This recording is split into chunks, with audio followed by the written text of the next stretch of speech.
बैठिए। मास्क हटा लीजिए आप। सुमन जी। जी सर। जब कोई आपसे ये पूछता है कैसे हो आप, क्या जवाब देते हैं आप? ठीक हूँ। बस इतना ही? अपने बारे में बताओ। मेरा नाम सुमन है, मैं भीलवाड़ा ज़िले की रहने वाली हूँ और वर्तमान में मैं सेकेंडरी HM लोटियास बनेड़ा में पोस्टेड हूँ। आपके इंटरेस्ट का सब्जेक्ट? पॉलिटिकल साइंस मेरा सब्जेक्ट रहा है MA में। इंटरेस्ट किसमें? इंटरेस्ट तो सर कोई भी, अध्यात्म में भी है इंटरेस्ट। अध्यात्म में? अच्छा, बहुत गहरी बात है ये तो। ऐसा क्यों है? सर ये आस्था का विषय भी रहा है मेरा कि भाई जब भी मैंने आगे बढ़ने की, कुछ भी करने की सोची है तो थोड़ा जुड़ाव है एक अदृश्य शक्ति से, तो मैं समझती हूँ कि उसी तरफ इंटरेस्ट है ज़्यादा। पॉलिटिकल साइंस के स्टूडेंट हैं, अदृश्य शक्ति में विश्वास करते हैं। पॉलिटिक्स को साइंस भी कहा जाकर पॉलिटिकल साइंस बनता है, तो कैसे इसको जस्टिफाई करेंगे आप? सर सब्जेक्ट तो विषय है MA का और ये अलग आस्था की चीज़ है। कांट पढ़ा है आपने? सर कांट पढ़ा तो था। क्या है अब मेन सब्जेक्ट, कुछ याद है आपको? कांट क्या कहना चाह रहे हैं? सर प्रॉपर याद नहीं कर पा रही हूँ। गांधी जी पढ़ा है? गांधी जी को पढ़ा है? पढ़ा था। क्या अध्यात्म में कहाँ पाते हैं गांधी जी को आप?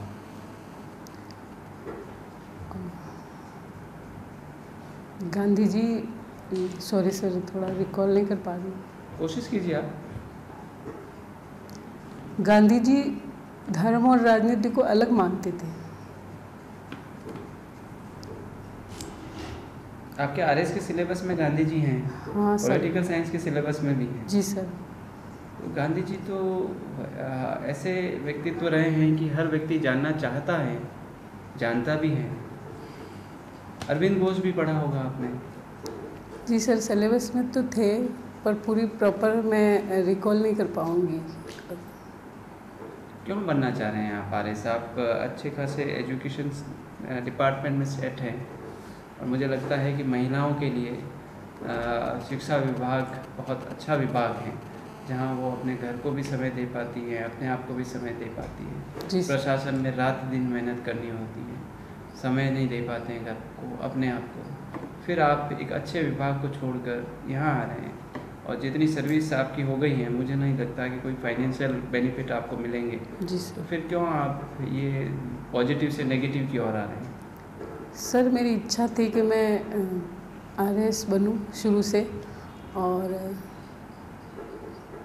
आगे बढ़ना, अपने क्षेत्रों कार्य क्षेत्र का दायरा बढ़ाना मुझे अच्छा लगता है इसलिए। और जहाँ तक मेरे इस जीवन परिचय से आप समझ रहे होंगे, मैं मेहनती तो काफ़ी हूँ, तो मैं मेहनत से नहीं डरती सर। जितनी भी मेहनत होगी वो मैं कर सकती हूँ हर फील्ड में। नहीं, मेहनत का नहीं, बात मेहनत की नहीं है, बात को समझो आप। हाँ जी। मेहनत नहीं है, बात यह है कि कैसे आप अपना टाइम मैनेजमेंट और रिश्तों के बीच जो एक प्रशासनिक रिश्ते होंगे और जो मजबूरियां होंगी और परिवार के जो रिश्ते होते हैं, उन दोनों के बीच तालमेल कैसे, वो सामंजस्य कैसे स्थापित करोगे आप? सर सामंजस्य तो इस जॉब में भी उसी तरह लेकर शुरू से मैनेज कर कर चलना होता है, उसी प्रकार में इस प्रशासनिक सेवाओं में भी मैनेज करके चलूँगी। कैसे? एक उदाहरण से समझाइए, कैसे मैनेज किया आपने एजुकेशन डिपार्टमेंट में? जैसे सर जॉब, जैसे 10 से सुबह 10 से 4 जॉब होती है या जिस भी टाइम जॉब होता है, तो उससे जल्दी उठकर पढ़ना और देन घर का पूरा वर्क करके स्कूल जाना आना। शुरू से जहाँ तक मैं वर्क भी कर रही हूँ, स्टडी भी कर रही हूँ, तो मैनेजमेंट हो ही जाता है सर। आप गवर्नमेंट टीचर हैं? जी सर, सेकेंडरी HM। अच्छा, क्या सब्जेक्ट पढ़ाते हैं आप? सर सब्जेक्ट अभी मुझे स्कूल का प्रशासन संभालना होता है, वैसे सोशल साइंस में वहाँ 10वीं क्लास को पढ़ाती हूँ। अच्छा, तो आप भीलवाड़ा के रहने वाले प्रॉपर? जी सर, प्रॉपर भीलवाड़ा। तो एक तो मुझे भीलवाड़ा की ऐसी सामाजिक समस्या के बारे में बताइए जिसके कारण भीलवाड़ा टॉप पे आता है। अभी कुछ समय के लिए तो वो सेकंड भी हो गया था, लेकिन फिर भी टॉप पे है। पूरे भारत में उस समस्या पे चर्चा होती है तो भीलवाड़ा का नाम ऊपर आता है उसमें। सर अंधविश्वास और कुरीतियाँ। और बताइए। एजुकेशन में भी पीछे है भीलवाड़ा। और बताइए। और रिकॉल। अच्छा ठीक है, आप और पता करिएगा कि कौन सी समस्या है जिसके कारण भीलवाड़ा का नाम टॉप पे आता है ना। एक तो अब आजकल दौसा का आता है, फिर बीच में दौसा का चला कुछ साल, वापस से भीलवाड़ा टॉप पे आ गया। तो वो कौन सी समस्या है आप उसका पता करिएगा। दूसरा, आप अध्यापिका हैं और सरकारी अध्यापिका हैं, तो अध्यापिकाओं की स्थिति अध्यापकों से थोड़ी अलग होती है ना, और उनकी चुनौतियाँ भी बहुत अलग होती हैं। उनको कई तरह की चुनौतियों का सामना करना पड़ता है। तो जॉब में भी, घर पे भी और बाहर समाज में भी, तीन जगह जो उनकी स्थितियां हैं अध्यापिकाओं की, उसको लेके कुछ काम अलग अलग योजनाओं के तहत किए गए। तो आप मुझे दो बातों का जवाब दीजिए। एक तो ये है कि अध्यापकों के सामने किस तरह की चुनौतियां आती हैं, किस तरह के चैलेंजेस हैं, और दूसरा ये है कि इसके लिए किस तरह के संगठित प्रयास गवर्नमेंट के द्वारा किए गए। सर अध्यापिकाओं के सामने तो ऐसी कोई घरेलू समस्या होती होगी, और जॉब से रिलेटेड तो कोई समस्या होती नहीं। और आप कितने साल से टीचर हैं? जी सर, मैं 2012 से गवर्नमेंट टीचर हूँ। अच्छा, तो आप घर का काम, आपके यहाँ सर्वेंट हैं काम करने वाले? नहीं सर, खाना मैं बनाती हूँ, बाकी अदर के लिए है। अच्छा, तो एक आपका स्कूल आपके खुद के नेटिव प्लेस पे ही है या दूर है? सर अभी 40 किलोमीटर दूर है, पहले नेटिव था। तो आपके जॉब करने को लेके आपके घर में किसी तरह के समायोजन को और फिर काम के दोहरेपन को या काम के बोझ को लेके किसी तरह की कोई चैलेंजेस नहीं है? सर चैलेंजेस नहीं है कोई। अच्छा, आप बहुत खुशनसीब हैं।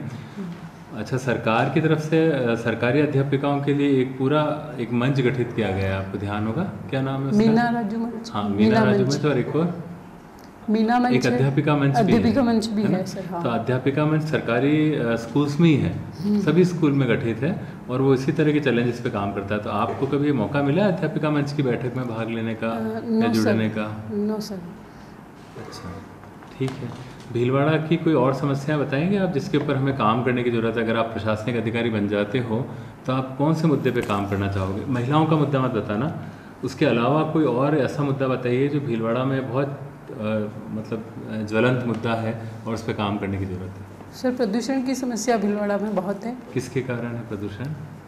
वहाँ इंडस्ट्रियल एरिया है, इस वजह से हर प्रकार का प्रदूषण ज़्यादा हो रहा है। राइट, तो इस पर क्या काम किया जा सकता है?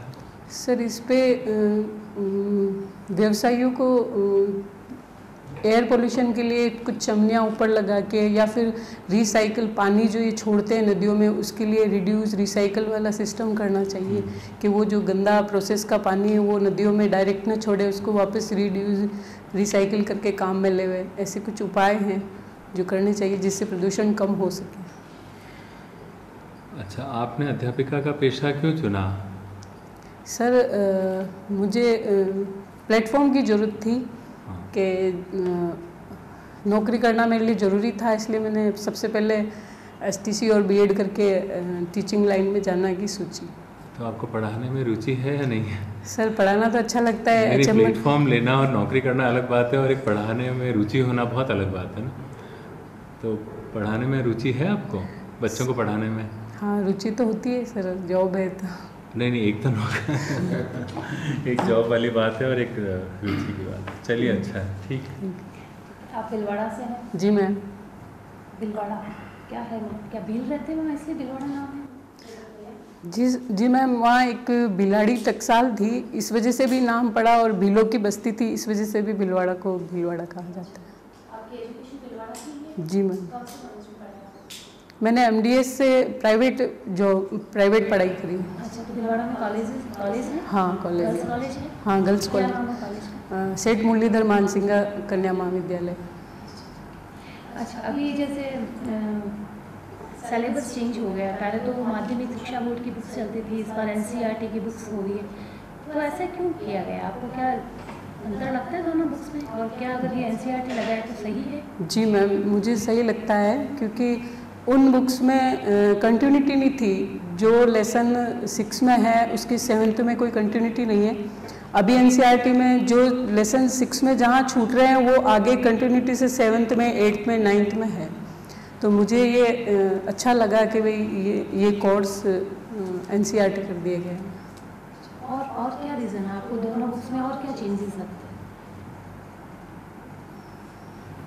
यही चेंज लगे, और इसी साल किया है तो और पढ़कर देखा। अच्छा, नहीं क्योंकि एनसीईआरटी 2010-11 में 12 तक चलती थी, वापस बुक्स चेंज हुई, अब वापस एनसीईआरटी आई, तो कोई रीज़न रहा होगा इसका? क्यों एनसीईआरटी को प्रेफर करती है गवर्नमेंट? कॉम्पिटिशन एग्जाम में भी आपने देखा होगा एनसीईआरटी को रेफर करते हैं, उसे पढ़ना चाहिए, तो आपका ऐसा कुछ लगता है कि बीएड के उद्देश्यों के हिसाब से इनमें कुछ अंतर है एनसीईआरटी और जो बोर्ड की बुक्स चलती थी उनमें?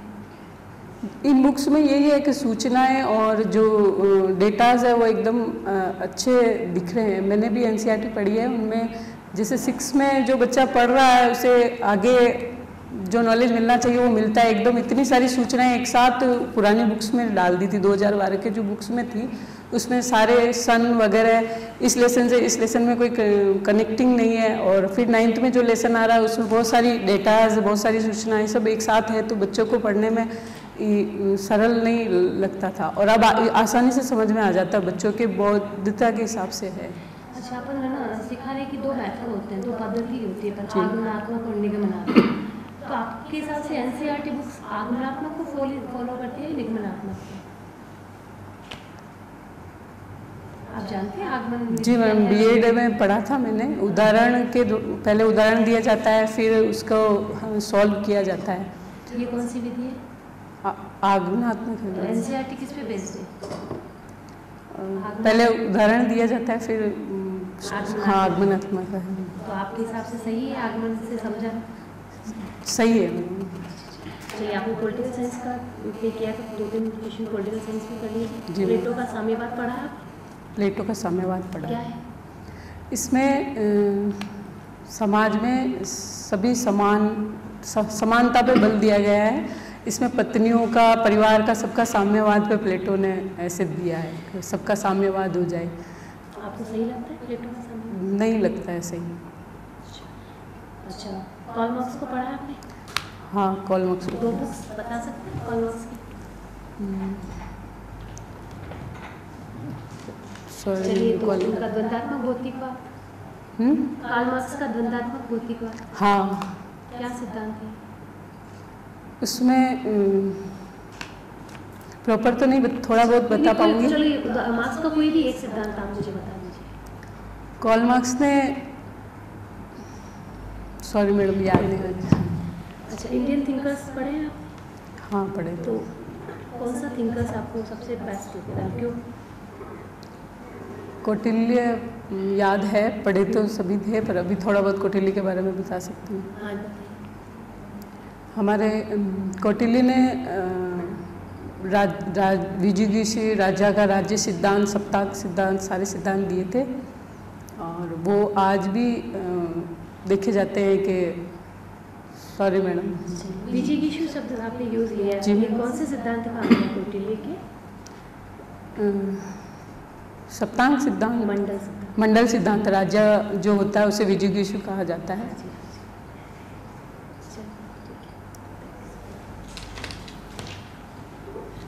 सुमन जी, आजकल जहाँ पर महिलाएं जॉब में हैं और हस्बैंड दोनों ही जॉब में हैं, तो बच्चे जनरली सफ़र करते हैं। माँ की भूमिका भाई जी तो नहीं निभा सकती। जी सर। तो आपकी दृष्टि में क्या ये बच्चों के साथ अन्याय हो रहा है, अथवा आप उसको किस दृष्टि में से देखोगे? जी सर, जहाँ दोनों जॉब में है तो बच्चों को समय तो दे ही बहुत कम दे पाते हैं। ठीक है। और जहाँ जॉइंट फैमिली होती है वहाँ तो दादाजी और दादी जी समय दे देते परिवार है, हस्बैंड वाइफ है, दोनों ही जॉब में है, दोनों प्रशासनिक सेवा में, दोनों बन गए SDM, दोनों रात को 8 बजे आते हैं, तो फिर उन बच्चों का भविष्य है, उन बच्चों का क्या गुनाह था कि उनको अपने माँ बाप का जो समय वो भाई जी के भरोसे, ट्यूशन के भरोसे है, पूरे दिन दूसरा खाना बना के, ऐसे में उनको क्या निर्णय लेना चाहिए कि उन बच्चों का भविष्य खराब है?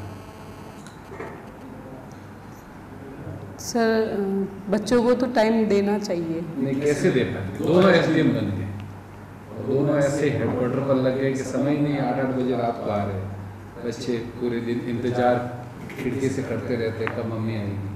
तो उन बच्चों का फिर भविष्य के क्या, आप अध्यात्म में आपने प्रारंभ में कहा मेरी आध्यात्मिक रुचि है, तो क्या उन बच्चों के साथ कुछ गलत नहीं हो रहा है? सर बच्चों की तरफ से सोचती हूँ तो गलत लगता है कि बच्चों को समय देना दोनों में से एक को ज़रूरी है। अगर इकोनॉमिकली कोई प्रॉब्लम ना हो तो बच्चों को दोनों में से एक को बच्चों को समय देना चाहिए। नहीं, दोनों ऐसी जॉब में, दोनों SDM बन गए, भगवान से प्रार्थना कर ली गलत कि दोनों SDM बन जाए, दोनों बन गए। अब तो सर बच्चे सफ़र कर रहे हैं। सफ़र कर रहे हैं तो क्या उपाय है? ऐसे में क्या किसी को नौकरी छोड़ देनी चाहिए या फिर बच्चे वो जैसा हो? अब बताएं। अगर बच्चे सफ़र कर रहे हैं तो दोनों में से एक को बच्चों पे ध्यान देना चाहिए, या फिर टाइम मैनेजमेंट इस तरह से करे कि नहीं, वो आपके साथ कंडीशन है कि रात को 8 बजे से पहले नहीं आ सकते, करनी है तो रात को 8 बजे आना ही पड़ेगा, 8 बजे ही छुट्टी मिलेगी, 2 ही कंडीशन। अब बताएं। या तो वो अपने परिवार में से किसी को रखे पास में, और अगर है ही नहीं, कोई विकल्प ही नहीं। जी सर, तो आपके सामने मैं सोचती हूँ कि दोनों में से एक को छोड़ना चाहिए। कौन छोड़ेगा? पुरुष कहेगा कि और महिला कहेगी? बताइए। सर महिला माँ है तो वो सोचेगी कि मेरे बच्चे सफ़र कर रहे हैं तो वही छोड़ेगी। वही छोड़ेगी? आपकी दृष्टि में उसको छोड़ना चाहिए नहीं सर, वो ज़्यादा नज़दीक होती है इसलिए छोड़ती है। ठीक, चलो दूसरी बात आप बताइए कि आपका दृष्टिकोण आध्यात्मिक है, तो आपके ऑफिस में सारे लोग नास्तिक हैं, तो आप उनको अगर आध्यात्मिक बात करेंगे तो वो ये बात कहेंगे कि ये तो सांप्रदायिक है, धर्म है, हमारी व्यवस्था तो धर्मनिरपेक्ष है। तो आप उन नास्तिक लोगों को आस्तिक बनाने के लिए ऐसे क्या उपाय करोगे कि उनको ये भी न लगे कि ये कि विशेष धर्म से जोड़ना चाहते हैं, किसी पद्धति से जोड़ना चाहते हैं? ऐसे 4 उपाय बताइए। सर पहले तो वो नास्तिक है तो ये उनका पर्सनल है विषय कि वो नास्तिक है, और आस्तिक व्यक्ति अपना पर्सनल व्यू रखता है कि भाई वो किसी को बना नहीं सकता है। बनाया नहीं सकता। आप ये समझते हो कि आस्तिक और नास्तिक में से कौन प्रसन्न रहता है? ये बताइए। दोनों अपनी जगह प्रसन्न रहते हैं सर, वो उनका खुद का है कि भाई वो नास्तिक रह के प्रसन्न है, और वो उनका खुद अपने बच्चे को आप क्या चाहोगे कि वो आस्तिक बने या नास्तिक बने? सर मैं तो अपने बच्चों को आस्तिक ही बनाना चाहूँगी क्योंकि मैं खुद हूँ आस्तिक। तो इसलिए हमारा प्रश्न ये है कि आप जब अपने बच्चे को चाहते हो तो उनका पर्सनल व्यू है वो नास्तिक है, लेकिन आप चाहते हो कि इनका भी उस अदृश्य शक्ति के प्रति झुकाव हो ताकि इनके अंदर संवेदना बढ़े। जी सर। उनको संवेदनशील बनाने के लिए आप 4 क्या उपाय करें जिसका संबंध अध्यात्म से हो? आपके अनुभव का अध्यात्म उनकी संवेदनशीलता को बढ़ाने में कैसे सहायक हो सकता?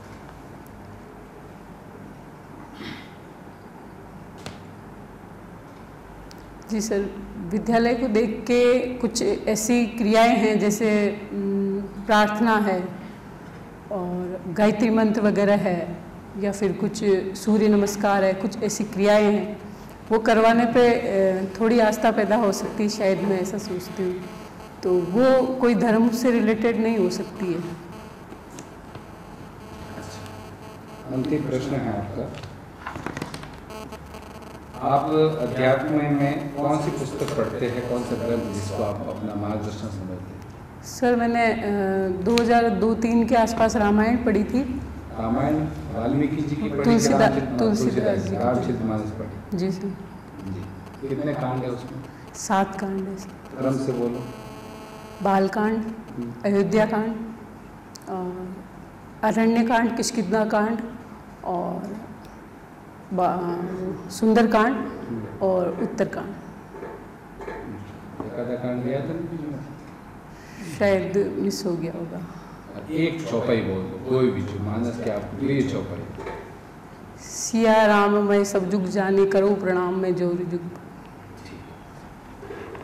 आप पॉलिटिकल साइंस के स्टूडेंट हैं, टीचर भी हैं और धर्म और राजनीति की बात भी कर ली। आप बताएंगे कि जब हम स्कूल की भी बात करें, प्रार्थना की, गायत्री मंत्र की, सूर्य नमस्कार की, तो जबकि दूसरी तरफ हम हर जो बुक हैं उसके पीछे की तरफ हमारा जो है प्रस्तावना लिखी हुई है, उसमें पहले ही लिखा हुआ है कि हमारा राज्य जो है वो पंथ निरपेक्ष होगा। और आपकी बातों से ऐसा लग नहीं रहा है कि आपकी स्कूल उन पंथ निरपेक्ष वाली हमारी उद्देशिका जो है उसको फॉलो कर रही है। मुझे लग रहा है कि आप सांप्रदायिकता की ओर जा रहे हैं। सर, पंथ निरपेक्ष का मतलब ये नहीं कि किसी धर्म के विरोधी हो जाओ या किसी धर्म को न मानो। सभी धर्म को मानते हुए पंथ निरपेक्षता को अपनाया गया है कि सभी अपना अपना धर्म अपनाएं। पंथ निरपेक्षता और जो आप उसकी परिभाषा दे रहे हैं जी सर, वो उसके अनुसार नहीं आ रही है। आपने कहा सभी धर्मों को मानना, ये हुई सकारात्मक बात। जी सर। जबकि पंथ निरपेक्ष में हम कहते हैं कि किसी के धर्म को ना मानना। क्या सही हूँ मैं? सभी धर्मों को समान संरक्षण देना, न मानना ये सही नहीं है। सभी धर्मों को समान संरक्षण देना। प्रार्थना कौन से धर्म का हिस्सा है? प्रार्थना सर किसी धर्म का हिस्सा नहीं मानती मैं। प्रार्थना है, वो हिंदू अपने हिसाब से कर सकता है, मुस्लिम अपने हिसाब से कर सकता है। हमारे यहाँ प्रार्थना में सरस्वती जी की विद्या की देवी मानकर आराधना की जा सकती है, तो उसे पंथ निरपेक्षता नहीं कहा जा सकता सर। पंथ और धर्म में अंतर क्या है? सर, धर्म किसी की आस्था का विषय है और पंथ एक मार्ग है जिस पर चलकर हम अपने अध्यात्म को प्राप्त करते हैं। दोनों एक ही बात बताइए आप। शायद सर ये ठीक है। एक आप भीलवाड़ा से हैं? जी सर। भीलवाड़ा में अभी एसडीएम कौन है? ओम प्रभा, श्रीमती ओम प्रभा। ओके, ठीक है। All the best. Thank you. Mic